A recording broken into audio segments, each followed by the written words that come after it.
This 5-minute solution will show you how to fix voice chat not working on Free Fire on iPhone.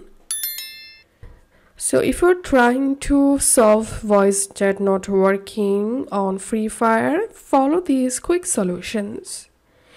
Open your Free Fire app and tap on the settings icon. And here select the sound option. And here you have to increase these voice chat sounds to 100%.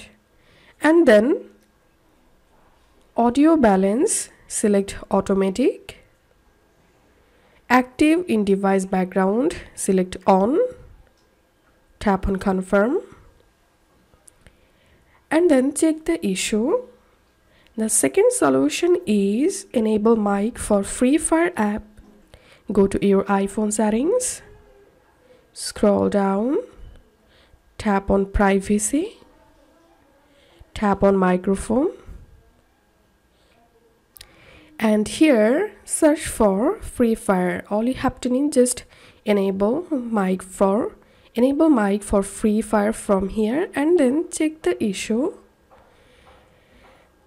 And the third solution is reset wireless device. If you're using Bluetooth device or Bluetooth headphone, all you have to do is just reset the device and then check the issue. The fourth solution is offload the app. Go to your iPhone settings, tap on General, tap on iPhone storage, tap on Free Fire, offload the app from here and reinstall it. And hope this solution will fix the issue. If you find this video helpful, don't forget to subscribe 5-minute solution. See you in the next video.